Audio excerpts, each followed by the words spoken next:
All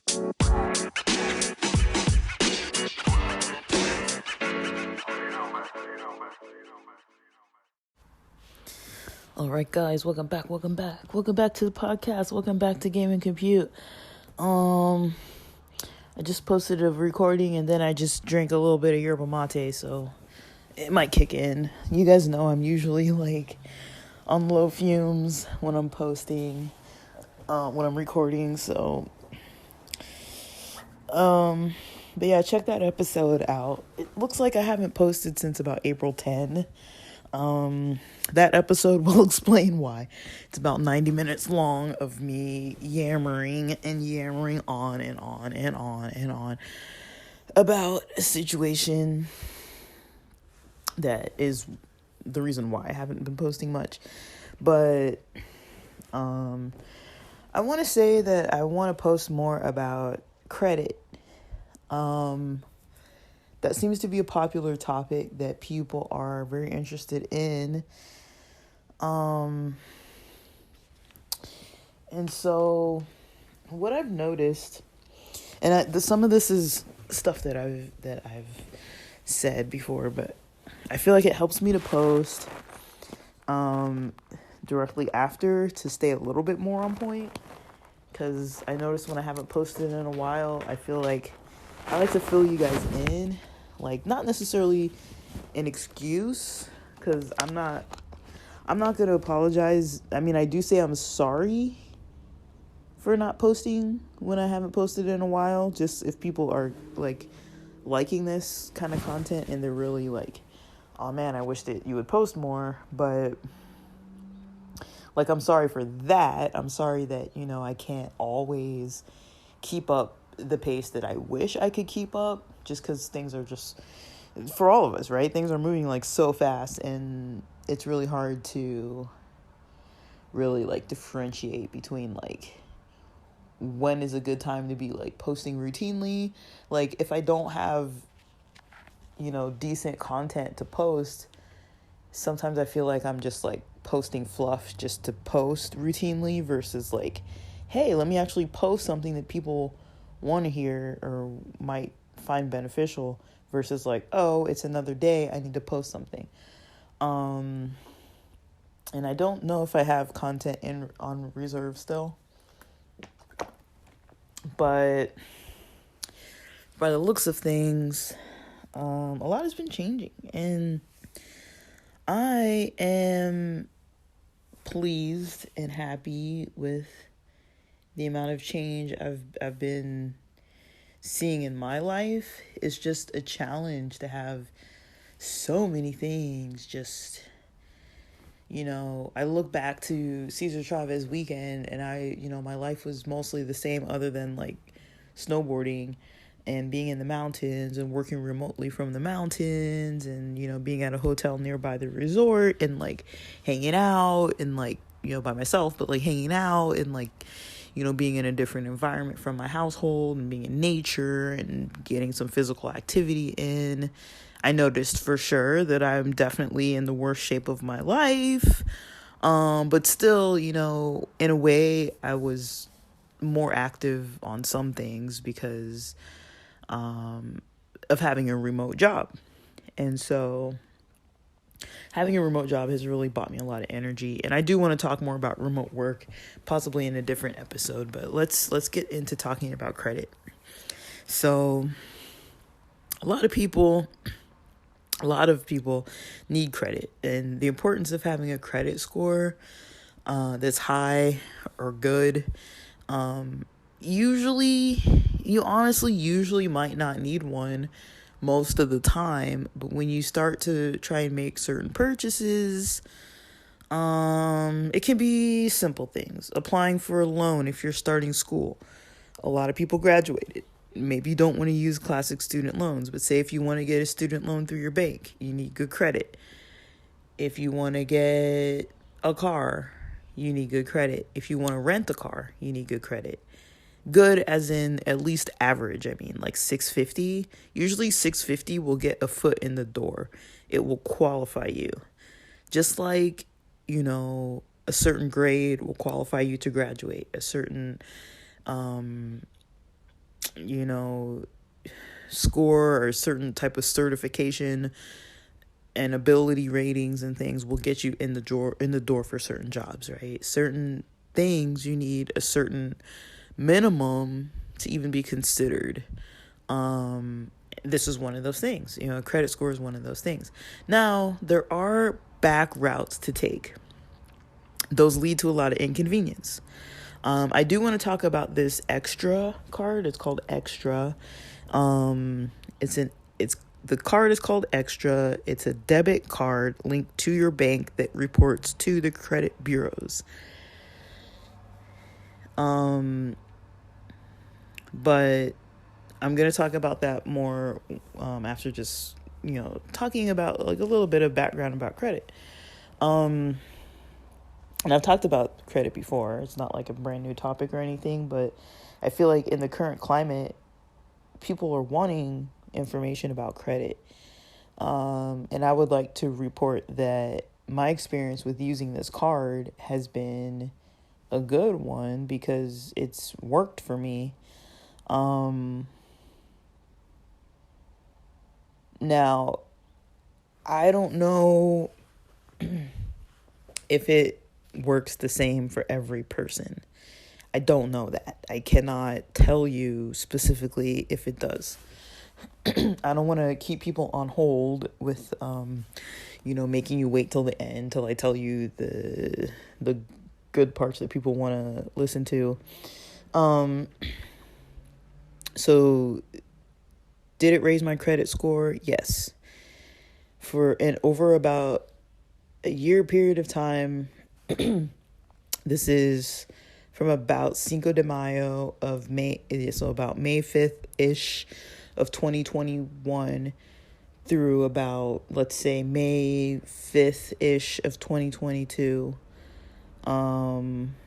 Maybe a little past May 5th, because I think I had a 1 point increase to my score during the month of May this year. So over that amount of time, it has increased my score. The biggest increase jump that I saw was in the first month. I'm not sure why. Maybe it's because I opened a new line of credit and had a payment towards that. I'm not sure exactly why it raised so much in the first month compared to all the other months. But I'd say overall, in about a 1 year period, maybe 1 year, 2-3 week period, in addition to the 1 year, it's raised my score approximately 50 points. I don't remember the exact number that I started at. I'm estimating, but I want to say approximately 50 points. With probably about you guys can listen to my other episode where I first talked about this card, but maybe the second episode the second time when I talked about this card, but I want to say 30 points in the first month, approximately. I don't know, but it's raised it slowly over time. Now, within that year, there was a loan that I had completely paid off in full as well, and that also boosted my score quite a few points, and I don't remember the exact number.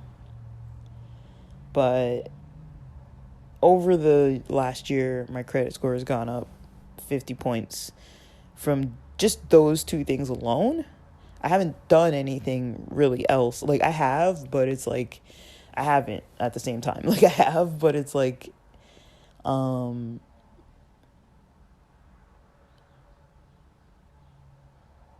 little things, but nothing that is gonna make that significant of a result yet. It's gonna be over time. I'm playing a slow game here, but so I got this card. And so, yeah, what people are running into is because of this recession, because of the inflation, a lot of things are happening. People need cars. People need transportation that's reliable. People need, usually in good times, in common average times, people would be able to just get a new car. But there aren't really that many new cars on the market, and the ones that are on the market, there's not a lot of competition. Everything is super expensive. Housing is super expensive. Where I live, affordable housing is in the $1,300 range for one bedroom apartment for people on 15%, people with 50% of the median income for the area. So that's usually people making, I don't know the number, honestly. I'm not gonna lie, I don't know the exact number at the moment, but I would say most of the people I know that get disability or get SSI or have Section 8 are paying about $1,300 rent. Most of the people I know who don't have any kind of benefits or government assistance and ways like that, I got offered studios in the $1,500, $1,600 range. And mind you, when you're applying for apartments, applying for housing, things like this, you need at least a 650 credit score. It helps to not have evictions. You need I blanked. 650 credit score, no evictions, or they ask about bankruptcy. I think they ask about like tax, some tax related thing. I can't remember what it's called. And yeah, the third of the income for the rent. So in a previous episode, I mentioned that after, in my area, I would need a take-home income. This is after having about 81% deductions. We get about 81% deductions in Southern California. So that's like with taxes, medical, health insurance, and what do you freaking call it? Like, I think I only get 7% of taxes taken out, and then with retirement. So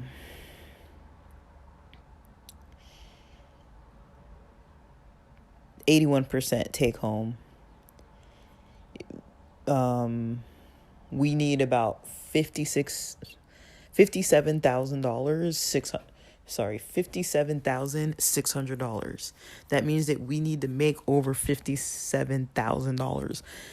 19% over $57,000 just to be able to be considered for a $1,600 studio apartment, right? That's over $50,000. Most people aren't making over $50,000, especially when they're young. They're not, it's definitely a crisis. Our gas is over $6. I feel like I'm preaching to the choir. It's like we're all saying the same thing. But that's the reality in Southern California. I know a lot about the economy between Los Angeles and the border of Mexico down to San Diego area. That's what I look at the most because, my family lives in LA. I'm in LA currently. My job is in San Diego. I work remotely. My friends are in San Diego. I technically still am renting in San Diego till June 15th. So I'm still technically a resident in San Diego.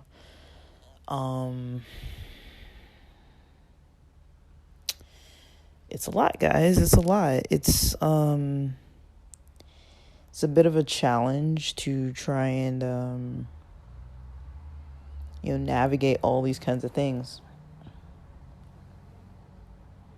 I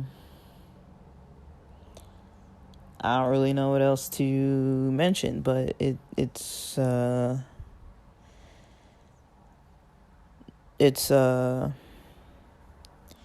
yeah, so that's kind of the reality of what rent looks like.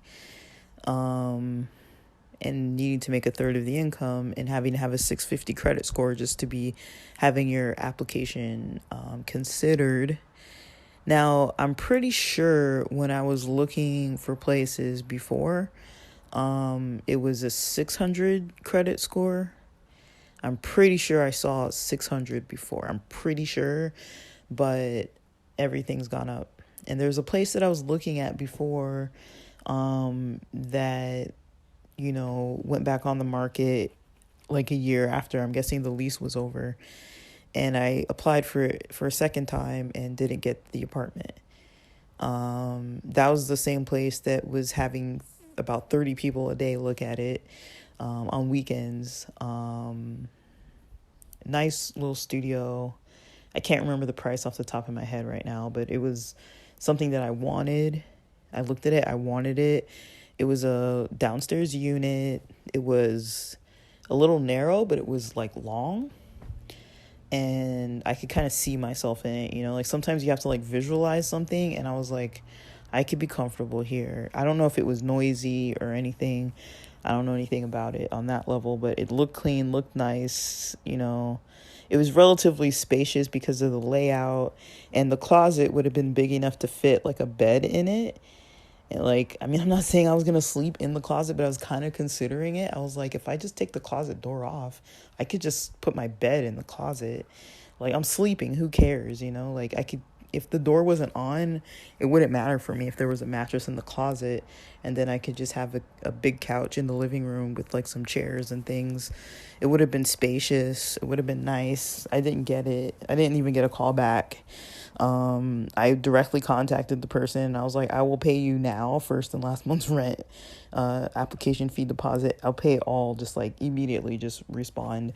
They didn't respond at all. So be it.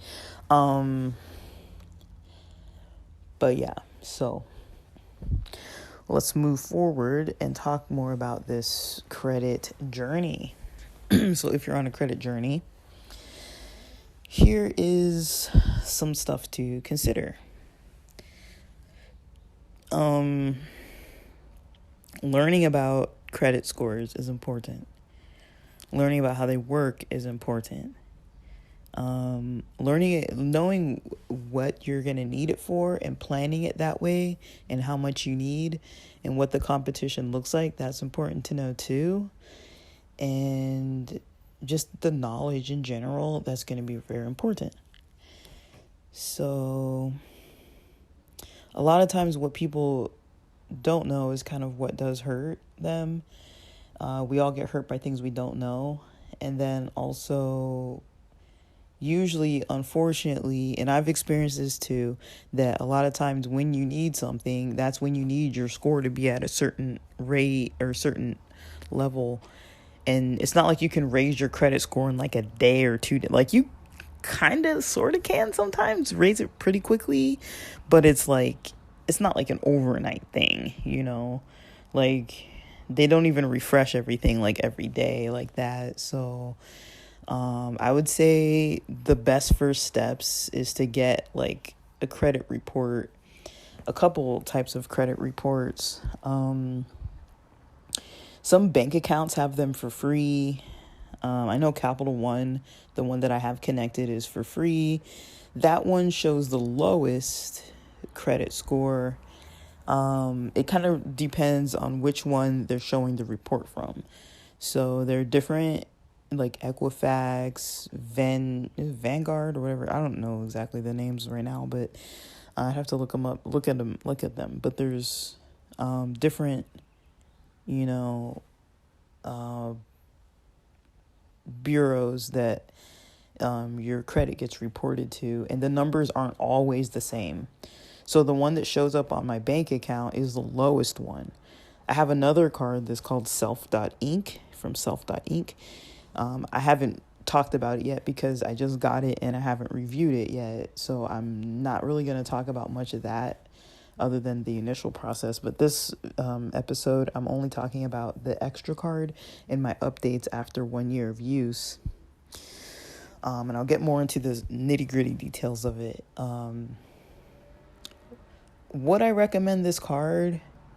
I mean, I'm not a financial advisor. This isn't financial or professional finance advice. This is for educational purposes only and my own personal experience explanations. I would recommend it. I think I pay about um I think I pay about wait, let me skip that. I forgot to say one last thing I was going to say.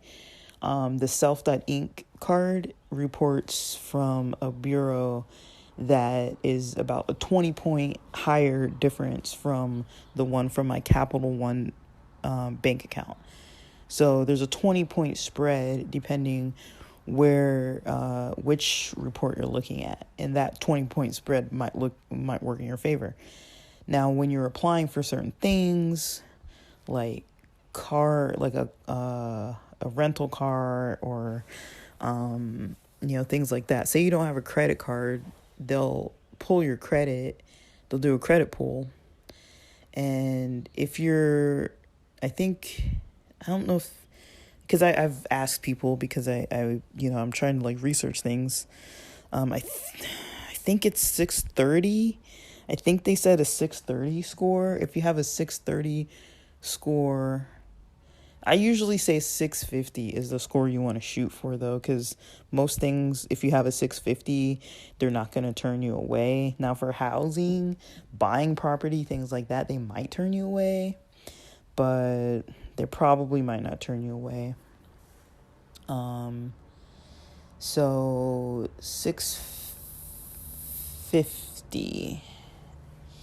You need about a 650, but I think they said for rental cars, I think they said 630. But I would say if you have a 650, you'd be good. You should always call these companies and check first, because the last thing you want to do is like Uber over to a rental place and then be denied, and then you have to Uber all the way back, and like you're wasting money. Call the places first, talk to the person, get the representative's name that you speak to, make sure they work at that site so that you can refer back to that person if they, I remember way back I was told when I was renting a car through Hertz, and I got all the way to the place. It wasn't about a credit score. I think it was like they needed like AAA. I needed to have AAA or AIG or like some type of thing to go through to rent within 24 hours. And I think Hertz told me I could just come the next day. And I came in, and then they were like, no. And this was like years ago, so I don't even know. I don't remember exactly what happened, but I was a little upset because I was like doing this before work and expecting to get the rental car, and I ended up going from the rental car place, just Ubering right to work. At least I had the money to do these things, but I was a little like irritable about it. So I wasn't really like anyways, whatever. So how I started with this card called Extra, I was searching around. I don't recall how I heard about it. But I tried it out. I think there was an application online I had to fill out, I'm pretty sure. They sent me the card in the mail. I had to activate it and link it to my bank. It's linked to my Capital One bank account, which I've had this whole time too. And so some things that you might want to know. I think it costs about $8 a month. So it's not free. So that means after a year, you would have paid $96. So $96 for me to get my score up about 50 points. That's not bad considering that was overtime. And I wasn't doing much else too. Like I mentioned, there wasn't a lot of direct stuff other than paying off another loan that I did. I wasn't super diligent with this card 100% of the time, I'll be honest. So I paid the $8 a month. Like, that wasn't an issue. I had the card. So I'll explain how it looks. It comes with its own separate app called Extra. The card itself is kind of cool looking. It's black. It's got like this kind of squiggle line going through it. Half of it's dark, and then the other half is like like a transparent plastic. It looks cool. The numbers aren't on the front; they're on the back. They're kind of vertical, so you have to hold the card vertical to see your numbers, and they're in like 4 blocks. It has all your, usual. It's just like a classic card. So one thing I noticed when I first got it, there's this app. It's interesting, but I don't remember exactly how they market this card, but I do think that they do talk about rewards. I want to talk a little bit more about a lot of the stuff that is mentioned. So I think that they talk about rewards. So when you open the card, there's 4 tabs at the bottom, like on the Extra app. It's called it's such a weird term to say extra, because it's like, at first I was calling it extra credit. It's kind of a cute name. And then it's like extra debit card, extra credit debit card, extra account. It sounds just like you're saying extra, but the extra company, it's called Extra. So it's like just throwing it into sentences is kind of awkward. There's one tab that says statements and policies, so you can get your monthly statements, the terms and conditions, privacy policy, and your cardholder agreement. The main let me see, then there's one that shows the picture of your card, and it says tap to manage. Then under that, it has which bank it's connected to. It has your account information, like your phone, email address, your billing address. It has member concierge. You can have a question, and statements and policies, documents, legal documents, and then how Extra works. And then it has this made in Los Angeles version of the app, pretty much, and the build number and all that.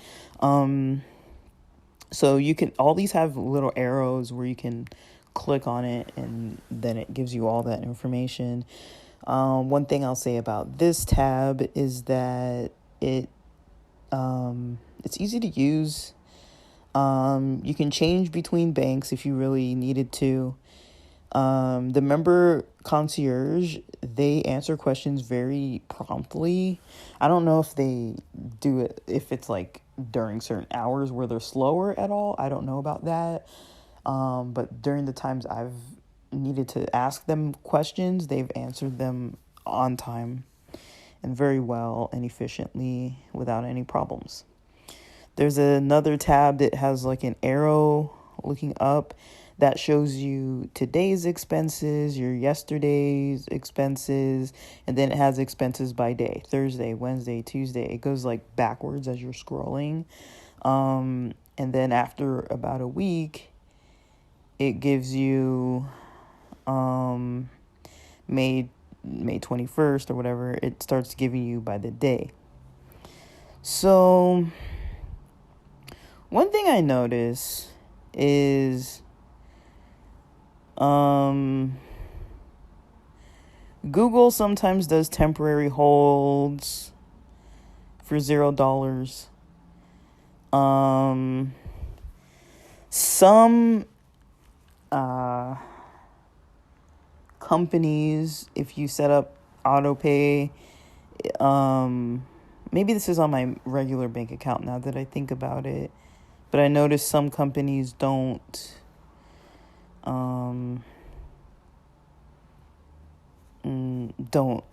it seems like it's like trying to alert you that like it's some kind of scam.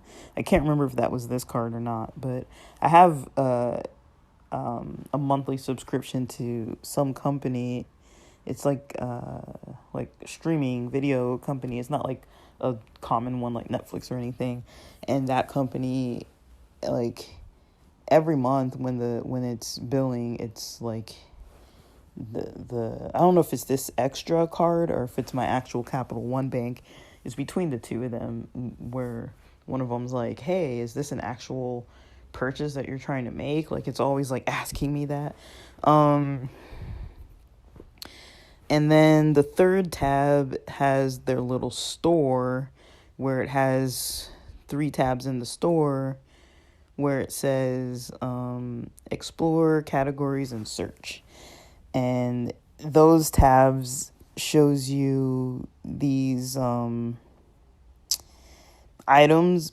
In my opinion, it's basically crap. I'm not really I'm not really into like buying stuff with rewards and stuff. My rewards so far, I have 10,080 points. So that means what I can purchase would be in the range of costing between $4 and I would, on top of the points, I would have to pay $4.92 or $14.92 for basically crap. There's a nostalgia sticker that looks like the Nickelodeon sticker, but it says nostalgia instead of anything else in there. It just says nostalgia, and it looks like that orange slime splat that Nickelodeon had. For an extra added $9.92, I can get vintage oval glasses with the points, as well as having to pay that money. I can get this 1990s coloring book. It says all that and a box of crayons. If I add $4.92, I can get a Walkman style wireless headphones. So it looks like those old school style over the ear headphones with the like metal band that goes around your head and the little foam cushions on your ears. The smaller ones, not like the big ones that most headphones have nowadays. And there's a bunch of other crap I could get. Now, once I look down in the 10,000 points range, that's stuff that I wouldn't have to pay extra money for. And so I can get I could get a 2-pack of face gems. I could get a retro brick phone AirPods case. So it basically looks like an old school brick phone. It's a little fatter, and I think it's an AirPods charger. It doesn't come with the AirPods. Or I can get Noxzema Daily Deep Pore Cleanser. Now, this is after a year of points. I can get this kind of crap. Or I could get a Bodman Really Ripped Ads Fragrance Body Spray. I mean, yeah, so that's just to let you know that's the kind of stuff you can buy. You can get for free or add a little extra money. I'm pretty sure most of this stuff you could find online for cheaper, and most of it you wouldn't want it anyways. So if you have a shopping problem, I would recommend just don't be trying to get your points up to get this kind of crap. Like, it's not worth using this card because you're paying $8 a month. So if you're paying $8 a month for a card and you're trying to get points, like I mentioned, it's $96 a year that you're paying to, if you're only getting it solely for the this benefit of the what they call like the extra merch kind of stuff, it's not worth it. They've got categories: beauty, novelty, home and kitchen, lifestyle, blah, blah, blah. Or you can like search for stuff. None of it is worth a year's worth, or none of it's worth $96 already. The majority of the stuff I'm even looking at isn't even worth $96. Maybe half of that. There's a gamepad controller neon sign. It's not even the gamepad itself. Capri Sun pouches, a 10-pack. So I could get 2 of those, 2 10-packs of Capri Suns. strawberry kiwi, which is like their worst flavor. I don't know. I don't know. I kind of like the flavor now, honestly, but I used to hate it. But yeah, that's kind of what you get. And then so I haven't bought anything from their little store, and I don't intend to. It's honestly crap. So I'm just letting you guys know that as part of this review, that is crap.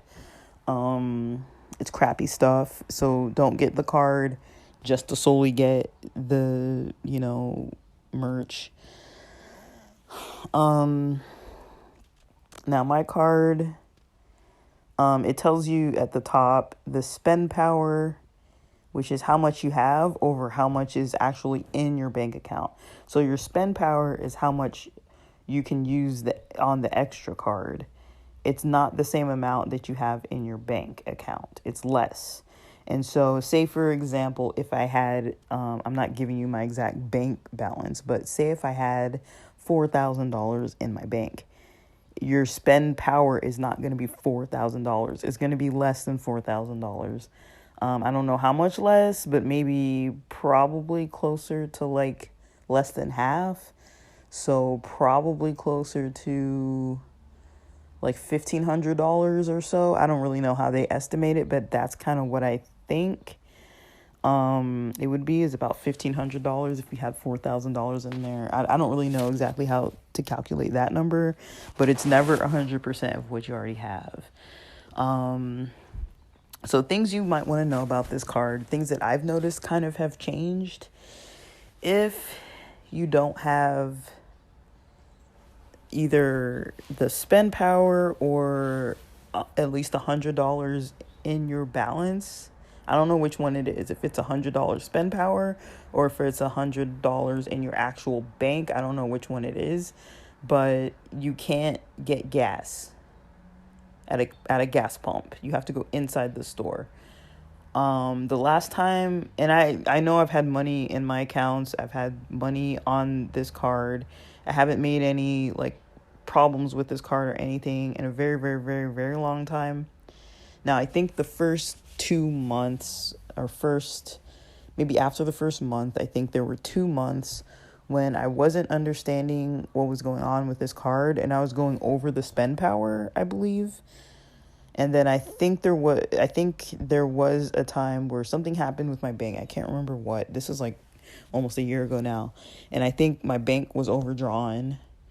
And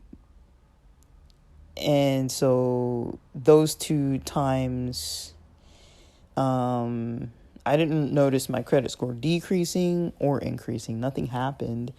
But I think that's why too, because, the payments weren't necessarily on time. But that was earlier on.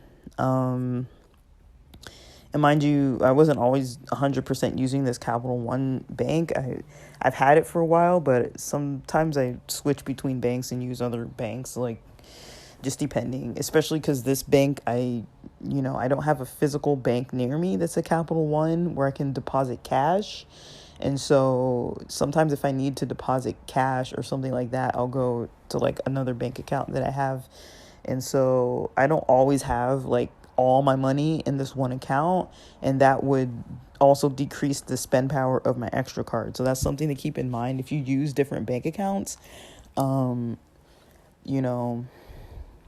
Another thing to keep in mind is they don't take the same, I've said this before, they don't take the same amount of money out of your card every day. So say if I went to, just making stuff up here, say if I went to Del Taco, today is a Saturday, if I spent $10. Say if I went to Guitar Center and got some guitar strings yesterday, and that's another $10. Keep the math easy. And say if I went Sunday to the rock gym and forgot my chalk and needed some hand chalk and spent about $10 on some new chalk, and on the, say if it was $10, $30 Friday, Saturday, Sunday, total. That money doesn't come out. It doesn't withdraw from your actual bank account every day that you spend it. It's sometimes a delay, and I notice Friday, Saturday, and Sunday, It takes maybe till Monday, maybe till Tuesday. Now, this is Memorial Day weekend, so it would probably take till Tuesday, Wednesday, or Thursday. I don't know exactly the number of days, but Tuesday, Wednesday, or Thursday for your Friday, Saturday, Sunday, or Monday purchases to post to your bank account and to get withdrawn. And then usually it will email you or send you like a cell phone notification of like, okay, this amount is withdrawn from your actual bank account that is connected to. And then it reports to the credit bureaus. After, I think like once a month, it reports to the credit bureaus. And so this card can be good for that kind of stuff. But then it's like, depending how much money you have in your account, it can be a little bit tedious to be like, oh, how much did I spend and how much do I have over here? How much do I have over there? And especially like I notice, like, for example, Capital One doesn't always say exactly how much money you might have at every second. And then the extra debit card app doesn't always reflect the same amount of money in my Capital One account as the actual Capital One app reflects. It's the extra card is basically a couple days behind, if not a few days behind. So, again, this isn't, advice or anything, but I would probably recommend, not using this right down to the nubs, right down to the bone of like how much money you have exactly. Like, you need a pretty decent buffer. Another thing I've noticed recently with the use of the card, and it might have just been me, it might be because the card's a little older now. I'm not 100% sure what was happening, but the last time I went to Ralph's, I couldn't use the card. It didn't take it, and I don't know the reason why. I can't recall if this also happened. I think it also happened at a Rite Aid. It also happened inside of a gas station. And these were times when I'm quite sure that I had more than enough money. I wasn't even spending over $100, and I had like well over that amount of money available in my spend power and in my actual bank account balance. So I'm not sure why it wasn't taking the card. And for that reason, I've kind of not really used the card because it just kind of stopped working. Like, I wanted it to work all the time, and it just kind of stopped working. So I kind of stopped using it other than for gasoline purchases. I don't really use it for anything else anymore other than gas at the pump. And like I said, you have to have at least $100 to use it at the pump. I feel like there's somewhere else where you have to have at least $100, but I can't remember what it was. But yeah, those are the things I noticed. I don't know if that's a change on my end, maybe because I've had it for a year. I don't know, maybe the card is damaged. I have no idea. I really have no clue why. I do have some automatic payments that come out. So what I'm planning on actually doing is just like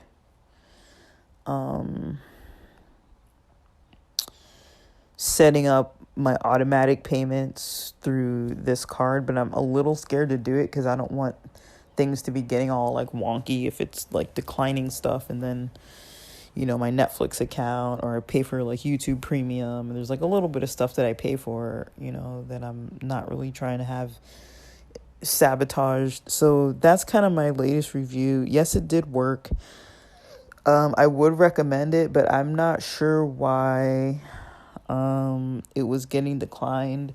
That was at least 3 times now locally in the city where I stay, and I didn't put the pin wrong. I know the zip code it's attached to.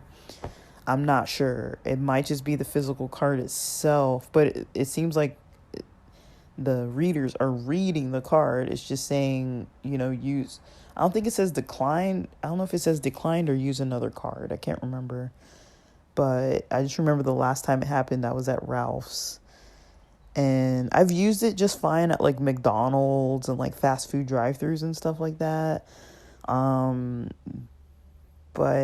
I don't know what was going on The only thing I can think of is they were all the same type of card reader almost. The kind that is like the black one where you can either swipe on the right side or insert the card at the bottom center, and then you like punch in the numbers. They were all that type of card reader, but I really just don't know. Like, it looks physically fine. It doesn't say that it's not reading the card. It just says, I think it just says declined. But according to my app, I'm good. And the app is still, posting stuff based on purchases. It tells you also what you purchased in with your, so with my Capital One debit card, it tells me what I've purchased on there too. And it tells you if it's through Capital One or something else.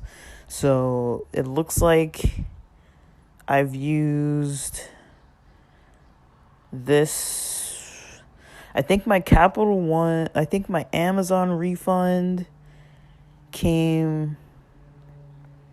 No, see, this is weird because Sunday, Amazon Marketplace declined one of my purchases too.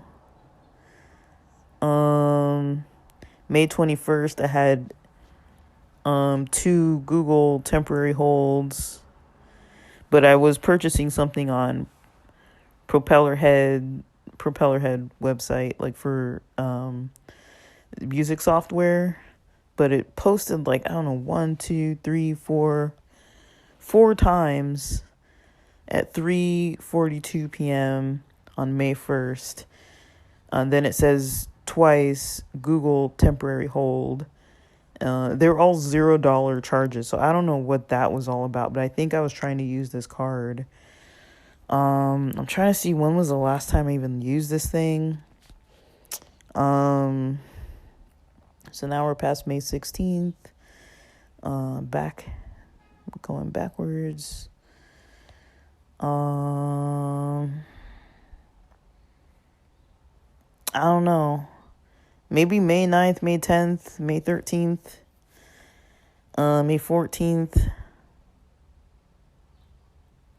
Maybe those were the days I used this card. I can't really tell because it doesn't say Capital One, but it doesn't say anything else. So maybe these were days that I've used this card. I think my Geico insurance is attached to this card. My membership has been paid on time all the time. So I don't really know. I don't know what was going on with it. It looks like near May 14th, that's one of the last times I was using it, and it looks like it was declining payments. It looks like near May 14th was when I tried to buy like $26, $27 worth of groceries at Ralph's. Like I said, May 21st, there was a hold from the music software I was trying to purchase. I don't really know, because and then last Sunday, it was, after May 21st, it was, and my Amazon purchase was declined. So I don't really understand, why. I don't think my card's expired either. I just don't know why. I don't know if I haven't asked Member Concierge about it. I haven't done anything about it, but I'm curious as to why, because this has happened. I recall the declines happening maybe at least those 3 times that I mentioned, where I'm pretty sure I've used that. I used to only solely use this card as much as I could, not even at a high amount, but when it was little stuff, I would just keep using this card. And now I haven't used it too much during this month because, it wasn't really working too good some reason. I don't know why. So I haven't really done much about that, but yeah, it raised my score, $96 in a year of, worth on paying this. That's not a bad amount. Like I mentioned, I did do an overdraft. I think it was once that I remember. I mean, I think it screws you up though, because if you have down to the bare bones in your bank account, if you have $2 in your main bank account that it's connected to, You're definitely going to want to be careful, because if you're using this extra card, you have to still keep track of how much money is going to come out of it later on, because it's not posting same day. It's always at least the next day, if not later, like after a weekend or after holiday weekend, the next business day, if not 2 business days, or maybe even 3 business days later. So, and then you have that monthly payment that comes out every month, and you will get an overdraft charge on your extra card account if you overdraw it. If the payment doesn't process through your main bank account, you're going to get an overdraft charge. And that, like I mentioned, for me anyways, it didn't screw up my score in any way, but I mean, I think it possibly could make it so that, it's not reporting positive payments to the credit bureaus. That's possible that it's not reporting that you made positive payments during that period. So I don't know, but there's a little bit of mystery in this card. Did it raise my score? Yes. Is it fairly cheap? Yes. But if you do get an overdraft or something like that, that's another like $30 something to add on. I think it's like $34.99. I don't remember, but that's another $30 to add on. And then it's like, and just the fact that you can't really 100% use it all the time in all situations. It's not like a credit card. So if you don't have the money in your availability, in your spend power, you can't use it. You can't just use, like, how like credit cards, you could kind of go over the limit sometimes. I mean, that's not recommended or anything, but like basically with credit cards, you don't necessarily need the money all the time. Or even if you like with credit cards, you don't necessarily have to have the money in your bank at that very point in time. With this card, you pretty much are expected to have the money in your account, and it will withdraw the money from your account directly within, I can't remember if it's always waited till the next day. Maybe there have been same day posts. I haven't really been using it lately, honestly, because of those reasons I explained. So that's my latest update with this card. Those are the reasons why I would or wouldn't recommend it. If you feel like you're going to have trouble with it, or like, some people want to max out their cards and stuff, this might not be the card for you. You can't max it out because, it can't be maxed. You can't max it out. This card can't be maxed out. You can't max out your bank account, with this card, because it doesn't give you all your full balance that you have in your bank. It's less. So like I mentioned, if you have $4,000 in your bank, you might have $1,500 available on your through your spend power on this card. So if you were going to go buy like 2 plane tickets, they're super expensive, and then get like 2 hotel rooms for like a certain amount of days out of town and stuff, and use it all on your card, on your extra card, thinking, okay, I have $4,000 in my bank, I'm just going to use this card. It won't work that way. You're not going to be able to use the same amount of money that you have in your bank. It's always going to be less. You might be able to get to a point where it's the same, equal as your balance. I don't know if that happens. I feel like I thought that you could, but I don't really know. And like I mentioned, the rewards are not worth it. It's crap. It's basically just crap. You could buy off of Amazon Prime for cheaper, because like I mentioned, if you're already paying $96 a year minimum to be using this card at $8 a month, the crap that you're able to buy with it, like I mentioned, I have over 10,000 points after a year, and the stuff that's available to me, I would still, a lot of it, still have to pay out of pocket more than it's even worth, and it's just junk. It's not stuff I want.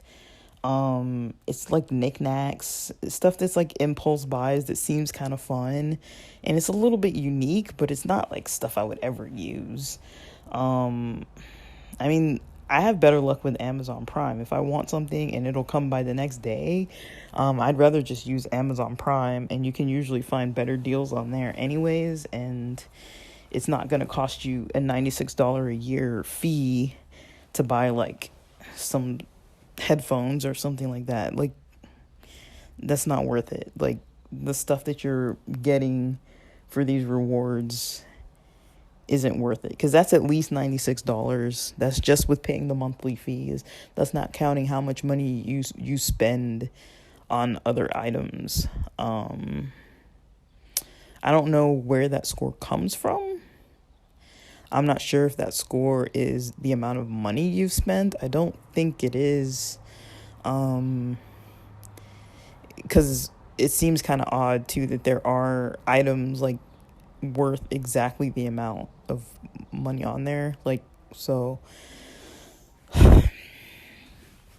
guys, I don't know, but it's a good card. It was working for me fine at first. I didn't have any problems. I think the only thing I found out was that weird thing about the gas pumps.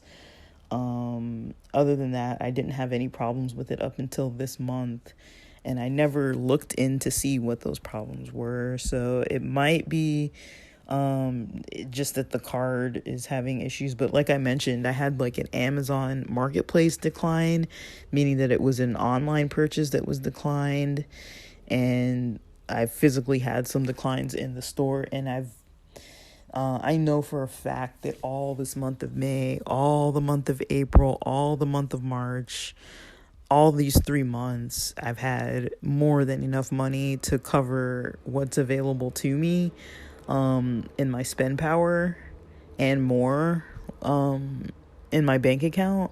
So I know I have the money to cover it. So I just don't really understand like why it was getting declined. And I might ask the concierge service about that and see if they can look it up for me. But I mean, I don't really know.